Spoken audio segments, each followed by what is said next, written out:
오늘 우리에게 주시는 하나님의 말씀은 신약성경 마태복음 19장 16절부터 22절까지 말씀입니다. 허락하신 말씀을 봉독하겠습니다. 어떤 사람이 주께 와서 이르되 선생님이여 내가 무슨 일을 하여야 영생을 얻으리이까? 예수께서 이르시되 어찌하여 선한 일을 내게 묻느냐? 선한 이는 오직 한 분이시니라. 내가 생명에 들어가려면 계명들을 지키라. 이르되 어느 계명이오니이까? 예수께서 이르시되 살인하지 말라, 간음하지 말라, 도둑질하지 말라, 거짓 증언하지 말라, 내 부모를 공경하라, 내 이웃을 내 자신과 같이 사랑하라 하신 것이니라. 그 청년이 이르되 이 모든 것을 내가 지키었사온데 아직도 무엇이 부족하니이까? 예수께서 이르시되 내가 온전하고자 할진대 가서 내 소유를 팔아 가난한 자들에게 주라. 그리하면 하늘에서 보화가 내게 있으리라. 그리고 와서 나를 따르라 하시니 그 청년이 재물이 많으므로 이 말씀을 듣고 근심하며 가니라. 아멘. 우리가 지금 계속해서 또 초대교회로부터 기독교의 본질이 무엇인가, 성도들이 하나님의 말씀대로 살아가고 했던 그 삶에서 우리가 얻을 수 있는 교훈은 무엇이었는가를 쭉 정리를 하고 있습니다. 그런데 우리가 초대교회에 대해서 살펴볼 때 어떤 면에서는 매우 은혜스러우면서도 또 이해하기가 좀 어렵고 또 때로는 우리를 당혹스럽게 하는 일이 있는데, 그것이 그 당시 성도님들이 가지고 있었던 순교에 대한 열망입니다. 초대교회 성도들은 그리스도인이란 예수 그리스도를 따르고 본받는 사람들이라고 생각을 했고, 또 예수 그리스도를 따르는 삶의 정점에는 예수 그리스도의 십자가를 본받아서 순교자의 길을 가는 것이 있다라고 그렇게 믿었습니다. 물론 순교의 고난이란 것은 아무나 감당할 수 있는 것이 아닙니다. 그래서 순교자들에 대해서 생각할 때, 순교자들을 바라보면서 하나님이 얼마나 사랑하시고 얼마나 큰 은혜를 주셨으면 순교의 자리까지 나아갈 수 있었겠는가, 이렇게 생각을 했던 것입니다. 그래서 순교자들은 하나님 나라에서 가장 큰 영광을 받는 사람들이라고 생각을 했습니다. 그런 믿음이 요한계시록에 또 나와 있는데, 요한계시록에 하나님의 보좌 가까이 순교자들이 있으면서 또 그들이 하나님께 간구하는 그런 장면을 보게 되면서 그런 믿음을 더욱더 확실하게 세워갔던 것입니다. 그래서 성숙한 믿음을 가진 사람들은 이 박해 시대에 순교자가 되기를 열망했고, 또한 그런 믿음을 갖지 못한 사람들은 순교자들을 보면서 그렇게 큰 믿음의 본을 보여준 것에 대해서 그들을 존경했습니다. 순교자들을 기억하고 그들의 삶을 기념하고 또 그들의 이름을 그들의 자녀들의 이름에 붙였습니다. 이러한 전통이 후대에 와서 좀 변질되기는 했지만 순교자들을 성인으로 공경하는 그런 전통이 나타나게 되는 계기가 되었던 것입니다. 이런 모습들이 사실 우리의 시대와는 많이 다른 초대교회 신앙의 특징이라고 할 수 있습니다. 우리는 하나님의 특별한 은혜를 받은 사람들은 이 세상에서도 영광을 받는 사람들이다라는 그런 생각을 할 때가 많이 있습니다. 그래서 내가 별로 세상에서 출세하지 못하고 일이 잘 풀리지 못하면 이제 시험에 들게 되는 경우가 많이 있습니다. 예수 믿고 복 받는 것은 세상에서 복을 받는 것이라고 그렇게 생각을 하기도 하고, 그래서 많은 간증의 이야기들이 내가 예전에는 고생하면서 살았는데 예수 믿고 복 받아서 이렇게 여유롭게 살게 됐다라는 이제 그런 이야기로 결론을 맺게 되기도 합니다. 록펠러나 워너메이커나 링컨 같이 예수 잘 믿고 기도 생활, 11조 생활 잘해서 재벌도 되고 대통령도 되고 하는 그런 이야기들이 이 시대에 우리들에게는 매우 익숙한 그러한 이야기들입니다. 제가 어려서 교회 학교를 다니던 때에 저에게 친숙하게 되었던 한 이름이 있는데, 그것이 바로 윌리엄 콜게이트라는 사람의 이름입니다. 콜게이트 하면 여러분들 뭐가 생각나시나요? 치약이 생각나시죠? 바로 그 콜게이트가 맞습니다. 콜게이트는 18세에 영국에서 미국으로 단신으로 이민을 가서 이제 사업가로서 자수성가를 하게 된 사람인데, 그래서 콜게이트 치약으로 잘 알려진 콜게이트라는 그 회사를 설립하게 됩니다. 여담이지만 콜게이트 치약은 튜브에 치약을 넣은 세계 최초의 치약이다, 그런 이야기가 있습니다. 근데 그는 사업을 하면서 한 번도 11조를 빼놓지 않을 만큼 철저하게 신앙생활을 했던 그 모범적인 신앙인으로 잘 알려져 있습니다. 그런데 아마도 당시에 제가 주일학교 다닐 때 저희를 지도해 주시던 전도사님이 콜게이트 이야기를 듣고 많은 은혜를 받으셨던 것 같습니다. 그래서 하도 콜게이트 얘기를 자주 하셔가지고 저는 그때 콜게이트 치약이라는 걸 구경도 못 해봤는데 계속해서 그 콜게이트라는 이름을 기억하고 있다가 어느 날 콜게이트 치약을 직접 봤을 때 바로 이거구나 하고 아주 반가웠던 그런 기억이 있습니다. 이렇게 예수 믿고 세상에서 성공한 사람들의 이름들은 우리에게 잘 알려져 있습니다. 그러나 우리 시대에도 순교자들이 나오고 있는데 그들의 이름을 우리는 잘 알지 못합니다. 우리들의 관심이 그런 분들에게 있지 않고 또 우리가 그런 분들의 삶을 본받고자 하는 마음이 없기 때문입니다. 그리스도인이라는 이름이 처음으로 사용되었던 안디옥의 감독이었던 이그나티우스라는 사람이 있습니다. 그는 2세기 초에 살았던 사람인데 안디옥에서 체포가 되어서 로마까지 끌려가서 거기서 순교했습니다. 그는 로마로 압송되어 가면서 잠시 머무는 곳마다 그곳에서 편지를 써서 여러 교회 성도들을 권면을 했습니다. 그 가운데 이제 그가 지금 향하고 있는 로마 교회 성도들을 향해 쓴 편지도 있습니다. 근데 거기에 이제 이런 내용이 있는데 당시에 로마에 있는 교회는 상당히 유력했던 인사들이 있었던 것 같습니다. 그래서 그가 가지고 있었던 염려가 그런 사람들이 영향력을 행사해서 자신이 순교하는 것을 방해하게 되는 것이었습니다. 그래서 이제 그가 로마에 있는 성도들에게 쓴 편지를 보면은 이렇게 말하고 있습니다. 저는 예수 그리스도를 위한 죄수로서 여러분에게 인사를 전하기 원합니다. 만약 제가 저의 최후를 직면할 자격이 있다는 것이 진실로 하나님의 뜻이라면 말입니다.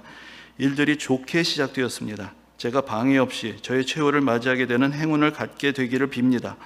제가 두려워하는 것은 저에게 해로운 것으로 입증될 수도 있는 여러분의 후한 마음입니다. 왜냐하면 여러분이 저를 그냥 내버려 두지 않으시면 제가 하나님 앞에 갈 수 있는 것이 어렵기 때문입니다. 제가 영과 육의 힘을 가질 수 있도록 기도만 해주십시오. 그래서 제가 순교에 대하여 단지 말만 하지 않고 정말로 그것을 원할 수 있도록 말입니다. 저는 단순히 그리스도인이라 칭함을 받는 것이 아니라 실제로 그리스도인이 되기를 원합니다. 그렇습니다. 만약 제가 그리스도인이라는 것이 입증된다면 그때 저는 그리스도인이라는 이름을 가질 수 있습니다.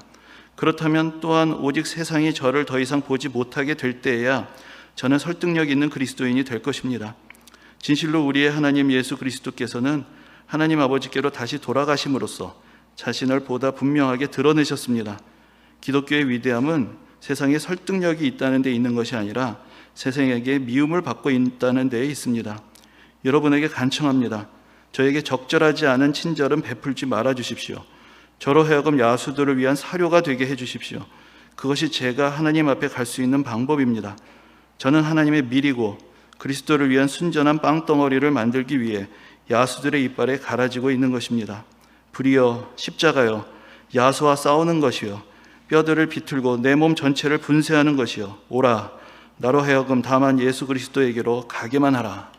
이것이 그가 그를 기다리고 있는 로마교회 성도들에게 편지로 기록한 내용이었습니다. 여기서 그는 이 세상의 고통보다도 하나님 나라의 영광을 더 사모하고 있기에 제발 그것을 가로막지 말아달라. 내가 순교자의 영광에 이르는 것을 가로막지 말아달라고 그렇게 간절하게 간구하는 그런 모습들을 보게 됩니다. 이런 열망이 어떤 면에서 보면 좀 지나치게 느껴질 수도 있습니다. 인간이란 죽음을 두려워하고 회피하게 되어 있고 인간의 본성이란 것은 그래도 이 세상에서 원만하고 행복한 삶을 누리고자 하는 것인데 그렇게까지 할 수 있는가 그런 생각이 들 수도 있을 것입니다. 그런데 분명한 것은 이런 열망을 가진 사람들이 실제로 존재했으며 또한 이런 열망을 가진 사람들을 존경하고 이런 열망을 가진 사람들을 따르고자 하는 그런 특징을 가진 신앙이 로마 제국 안에서 많은 추종자들을 얻게 되었고 로마 제국 안에서 점점 더 퍼져갔고 결국은 로마 제국을 정복하게 되었다는 것, 그것을 우리가 잊지 않아야 하는 것입니다. 이 사실이 우리가 기독교 신앙의 특징을 이해하고자 할 때 결코 간과해서는 안 되는 사실입니다. 초대교회에서 기독교 신앙의 본질은 예수 그리스도를 따르는 진정한 그리스도인이 되는 데 있었고 그것은 바로 순교의 자리까지 이르는 고난을 통해서 입증되는 것으로 그렇게 믿었던 것입니다. 그런데 시간이 지나면서 4세기에 들어서게 되면서 분위기가 바뀌기 시작합니다. 바로 콘스탄티누스 대제 시대에 기독교가 공인이 되었기 때문입니다.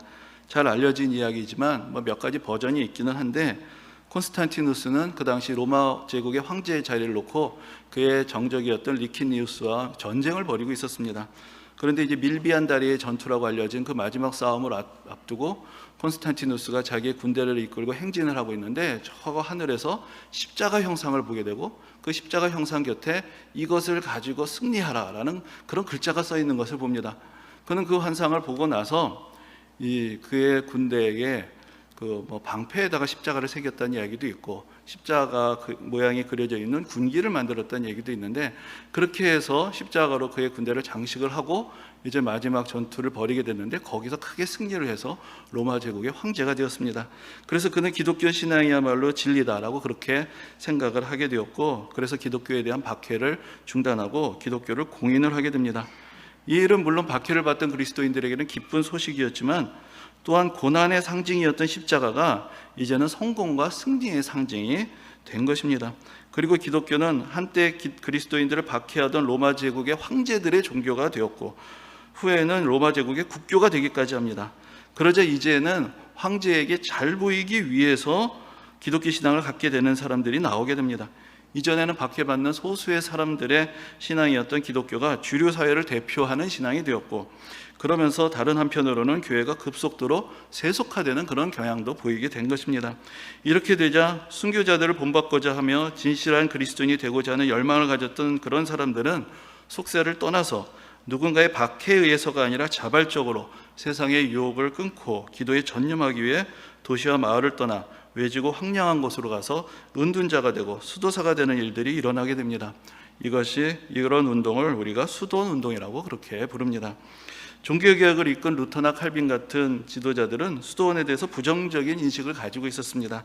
수도원 운동이 시작되었던 때로부터 1000년 이상이 지났던 그 당시에는 수도원도 타락을 해서 많은 재산을 보유하고 있었고, 또 독신주의를 수도사들이나 신부들이 또 이야기를 하고 있었지만, 그러나 실제로는 그 뒤에서 또 많은 부정이 저질러지고 있었습니다.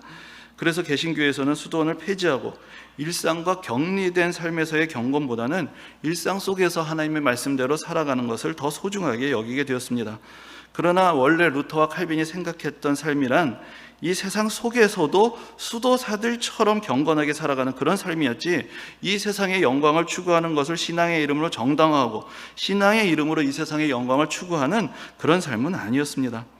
오늘날 여러 가지 면에서 교회의 세속화가 심각한 문제가 되어가고 있는 이 현실 속에서 우리가 기독교 신앙의 본질에 대해서 생각해 보게 될 때, 물론 수도원을 다시 만드는 것은 아니라고 해도 이 초기에 수도사들이 가지고 있었던 그런 열정과 영성을 기억하고 소중한 신앙의 유산으로 계승하는 것은 반드시 필요한 일입니다.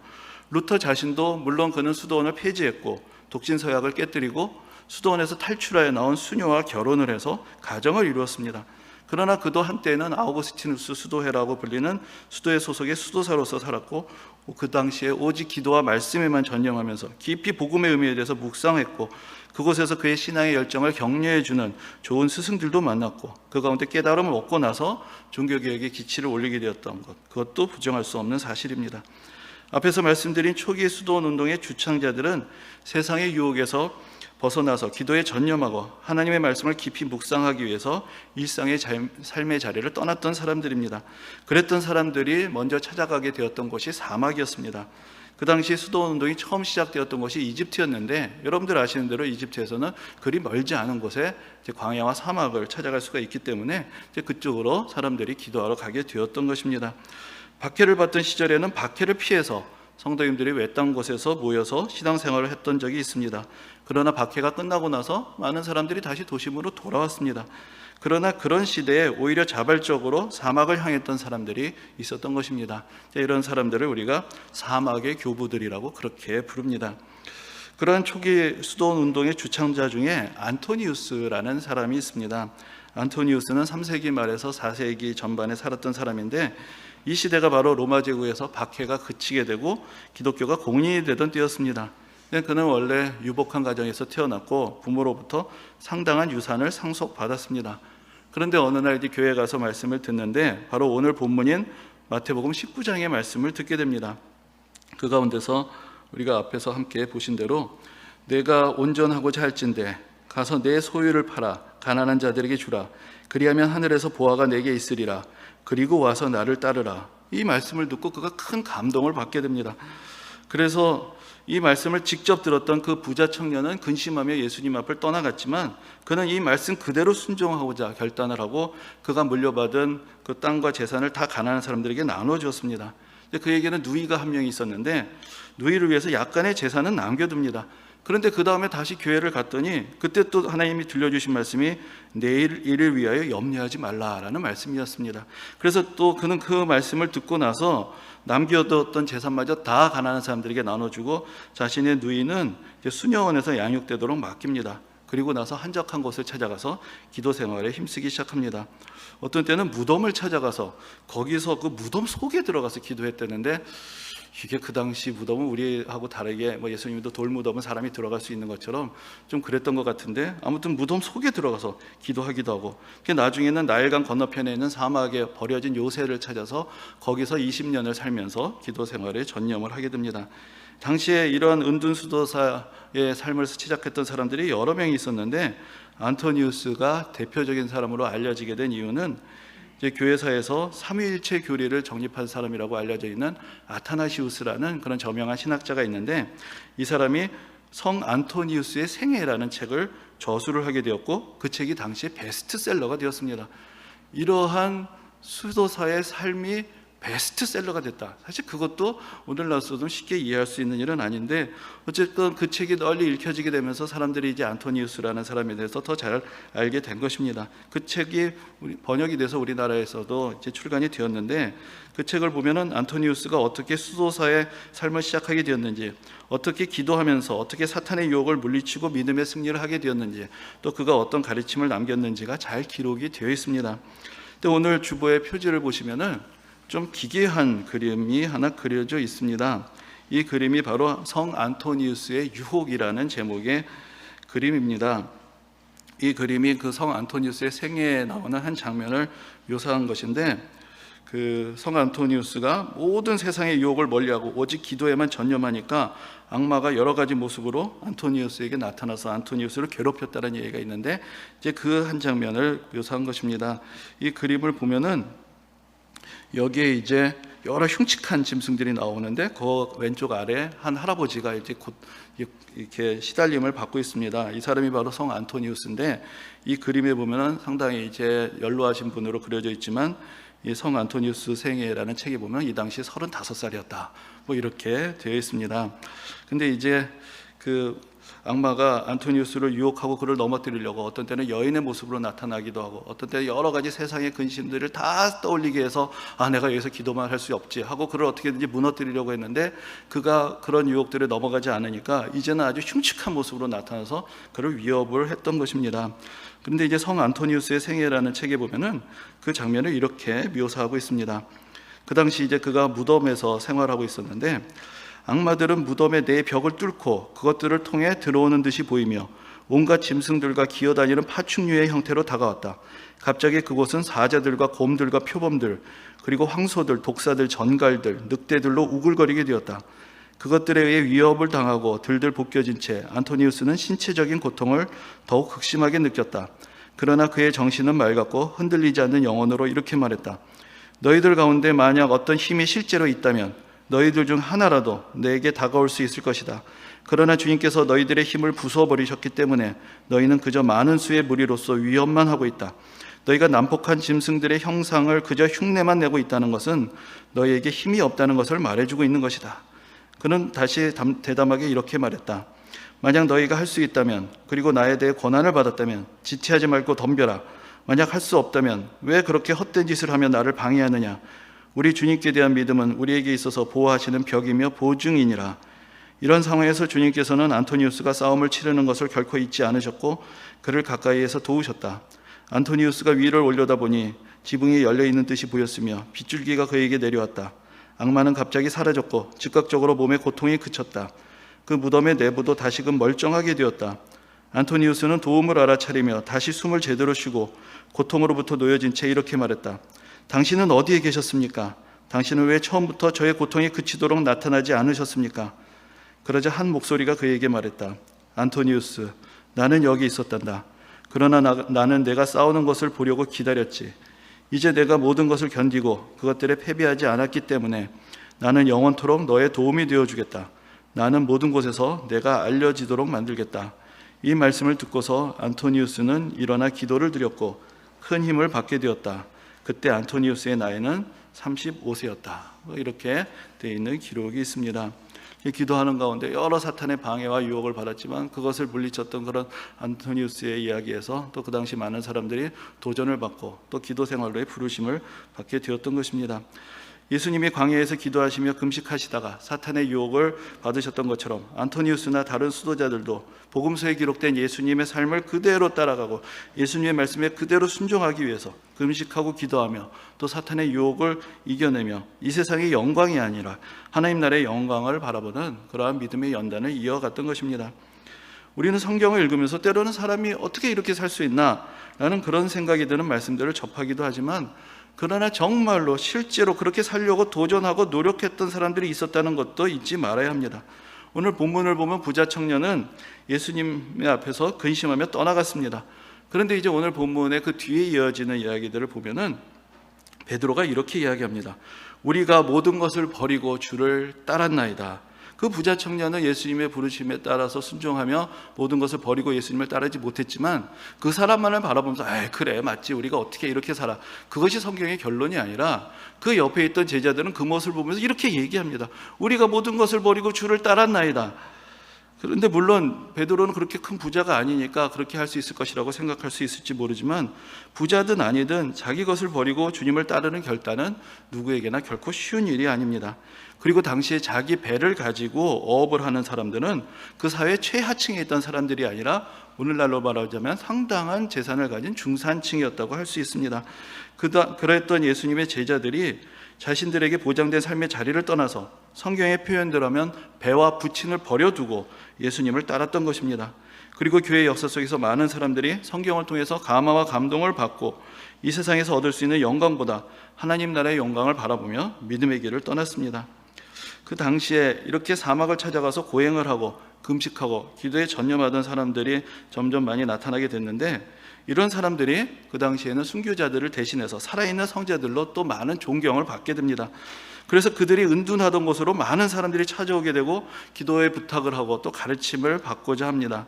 그러다 보니까 또 이 사람들이 기도 생활에 방해를 받게 되는 일이 일어난 것이죠. 그래서 좀 더 극단적인 방식을 택하는 사람들도 있었는데, 그런 사람들 중에 소위 기둥 위의 성자들이라고 알려진 사람들이 있습니다. 이런 사람들은 하나님과의 깊은 교제를 위해서 물리적으로 표현하자면 수평적인 장소의 이동이 아니라 수직적인 장소의 이동을 했던 사람들이라고 할 수 있는데, 문자 그대로 기둥 위에 올라가서 살았습니다. 그러니까 이러한 수도 방식을 처음 시작한 사람이 시므온이라는 사람으로 알려져 있는데, 그는 사도 바울의 고향이기도 했던 길리기아 출신의 사람으로서 그렇게 부자는 아니고 이 사람은 원래 양을 치던 목동이었습니다. 그런데 또 하나님의 감화를 받아서 이제 기도 생활에 전념을 하기 위해서 이 사람도 처음에 은둔 생활을 하게 됐는데, 이 사람의 기도가 효험이 있다, 그렇게 소문이 나니까 많은 사람들이 몰려와서 기도 부탁을 하게 되니까 도저히 기도 생활에만 전념을 할 수가 없었습니다. 그래가지고 기도 생활에 방해를 받지 않기 위해서 이제 기둥 위에 올라가게 되는데, 처음에는 한 3m 정도 되는 기둥 위에 올라갔답니다. 그런데 점점 높이 올라가가지고 나중에는 15m까지 올라갔다는 것입니다. 아마도 그런 기둥들이 여러분들 그런 또 그리스 로마 옛날 유적들을 보면 이제 높은 기둥으로 세워져 있는 건축물들을 볼 수 있는데, 이제 그런 기둥들을 찾아서 이제 올라가게 된 것이죠. 그런데 왜 그럼 15m냐? 더 높이 올라가지? 그럴 수도 있는데, 사다리로 올라갈 수 있는 높이가 15m가 한계랍니다. 그리고 기둥 위에서도 먹고 살아야 되니까 누군가가 올라가서 먹을 걸 좀 전해주려면 사다리보다 높기는 좀 어렵다는 것이죠. 그래서 이제 15m 정도까지 가게 되었는데, 거기 이제 꼭대기가 사방 한 1m 정도 됐다는 것입니다. 제가 얼마 전에 이게 그 설교 준비하면서 기사를 보니까 그 성 안토니 이 시므온이 기도하던 그 기둥이 최근까지 보존이 돼 있었는데, 그 시리아가 내전으로 막 폭격이 일어나는 가운데 2016년에 폭격이 돼서 사라졌다, 이제 그런 이야기를 보게 되었습니다. 근데 이제 그 기둥이 있는데 그 1m 남짓한 그 공간에서 이 사람이 한 37년을 살았다는 것입니다. 근데 거기서 이제 기도하고 아까 말씀드렸듯이 또 그를 추종하는 사람들이 있어가지고 이제 먹을 것을 올려다 주기도 하고, 또 어떤 때는 이제 바구니를 만들어서 줄로 달아서 거기서 이제 음식을 올려서 이제 그렇게 먹고 거기서 기도하고, 또 그를 찾아오는 사람들이 있으면은 또 하나님의 말씀도 전해주고, 그러면서 살면서 영적으로 많은 사람들에게 영향력을 미치는 또 그런 사람이 되었습니다. 물론 이런 이야기들은 좀 극단적인 사례라고 할 수 있는데, 당시의 그 수도사들이 그렇게 다 격리된 삶을 살았던 것은 아닙니다. 스스로 노동을 해서 생계를 유지하는 사람들도 있었고, 그래서 이제 바구니나 돗자리 같은 것을 만들어서 그것을 시장에다 팔고 그래서 수입을 얻어서 생활하는 사람들이 있었습니다. 그때로부터 이제 노동과 기도를 같이 하는 그런 수도원의 전통들이 이제 생겨나게 된 것입니다. 그리고 또한 은둔해서 드리는 기도 생활과 또 교회에 돌아와서 사람들을 돌보고 지도하는 사역을 병행했던 그런 사람들도 많이 있었습니다. 당시의 교부들은 특정한 기간을 정해서 기도에 전념하는 시간을 주기적으로 갖는 것, 그것이 일반적이었습니다. 그렇게 해서 믿음의 중심을 바로 잡고 그리고 또 신앙의 삶을 이어가게 되었던 것입니다. 오늘날 우리가 격리와 비대면이란 말들이 점점 익숙해지고 있는 이 시대에 우리가 또한 그런 수도사들의 영성이라는 것에 대해서 우리가 조금 더 깊이 관심을 가져보아야 하지 않겠는가, 그런 생각을 해봅니다. 그리고 하나님의 말씀을 있는 그대로 믿고 따르며 순종하면서 예수 그리스도를 본받는 삶을 살고자 했던, 그래서 이 세상에서의 성공보다 하나님 나라의 영광을 진심으로 사모하고 살았던 그런 사람들의 모범은 우리 시대에도 결코 잃지 말아야 하는 소중한 신앙의 유산인 것입니다. 그리스도인들의 진정한 힘은 기도의 힘이고 경건한 삶에서 우러나오는 향기라는 것을 잊게 되고, 교회가 이 세상 사람들과 다를 바 없이 세상의 권력과 명예와 부를 추구하게 되면 교회는 오히려 이 세상에서 권세를 잃어버리게 되고, 그야말로 예수님이 말씀하신 것처럼 맛을 잃은 소금이 돼서 오히려 세상으로부터 지탄을 받을 수 있게 될 것입니다. 오늘날의 교회가 그런 위기 속에 있는 것은 아닌가, 또 우리가 돌아보게 되는데, 우리 모두가 더욱 순전한 믿음의 길을 향해 새롭게 도전할 수 있는 은혜가 모든 성도님들에게 함께 하시기를 주님의 이름으로 축원합니다. 아멘. 은혜를 주신 주님, 오늘 또한 우리를 부르시며 주의 말씀으로 교훈하시고 또 오직 전심으로 기도의 생활에 힘썼던 그런 믿음의 선진들의 삶을 다시 돌아보게 하심을 감사를 드립니다. 또 우리들은 또 이와는 다른 부르심을 받고 살아가고 있다 할지라도, 그러나 이 비대면의 시대에 또 우리 각자의 삶의 자리를 기도의 자리로 만들어갈 수 있게 되기를 원합니다. 그래서 우리가 홀로 있어 하나님 앞에 집중하며 더욱더 간절한 기도로 주님 앞에 나아가게 하시고, 이 어지럽고 혼란한 시대 가운데 하나님 나라의 영광을 바라보며 위로부터 부어주시는 평안을 가지고 이 세상의 어려움을 넉넉히 이겨낼 수 있는 그런 믿음의 소유자가 될 수 있도록 우리 모두를 붙들어 주옵소서. 감사드리며 예수님의 이름으로 기도합니다. 아멘. 이제는 우리 주 예수 그리스도의 은혜와 하나님 아버지의 극진하신 사랑하심과 성령님의 감화 감동 교통하심이 주님을 더욱더 믿고 신뢰하며 더 깊은 기도의 자리로 나아가기를 원하는 이제 모든 주님의 백성들에게, 또 각지에서 예배드리는 모든 성도님들에게 지금부터 영원까지 함께 하시기를 간절히 축원합니다. 아멘.